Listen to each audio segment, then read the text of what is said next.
Comscore नुसार आता isakal.com आहे देशातील नंबर 1 ची मराठी न्यूज वेबसाईट। प्रत्येक अपडेटसाठी isakal.com ला नक्की भेट द्या। गोंयांत घुवळी वखदां तस्करीची वेगवेगळी प्रकरणां उक्ताडार येत आसात। फाटल्या एका वर्सात जाल्यार 9.81 कोटी रुपयांची 275 किल घुवळी वखदां जप्त केली। 2019 या वर्सा 219 केशी नोंद जावन घुवळे वखदांची तस्करी करपी 242 जणांक धरले। हातूंत 2 सान पिरायेच्या तरणाट्यांचो आस्पाव आसा।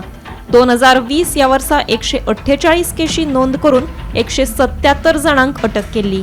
2021 या वर्सा 121 केशी नोंद करून 138 जणांक अटक केली। 2022 या वर्सा 154 केशी नोंद करून 189 जणांक अटक केली।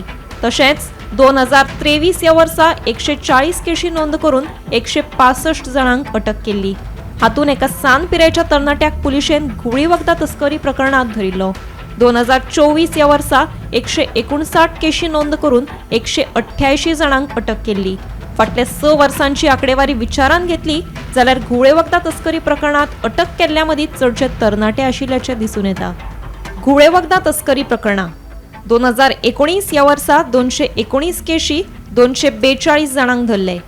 2020 148 केशी 177 जणांक धरले। 2021 121 केशी 138 जणांक धरले। 2022 254 केशी 189 जणांक धरले। 2023 140 केशी 165 जणांक धरले आणि 2024 159 केशी 188 जणांक धरले। आम्ही फाटले म्हाका 2 वर्सां जाली हे सांगता की drugs are no longer just infected beach line, tourist line.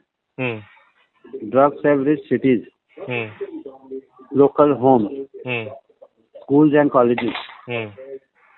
And if you really see, the biggest consumer of ganja, hashish, which is hash, today, charas म्हणटा तो, is and hydroponics is a young Goan.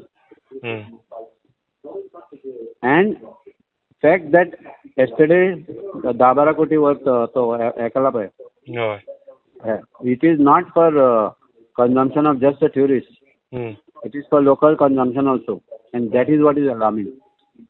That if we don't not just policing, but also we don't sensitize youngsters what drugs can do, it can be a worse situation over a period of time. So तुम्ही awareness जावपाक जाय म्हणटात.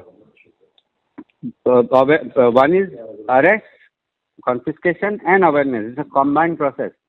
All of us should take the responsibility. Okay. And I think for the first time we have seen ANC doing a good job. Okay. Gomantak TV खातीर पणजेच्यान गौरेश गांवकर।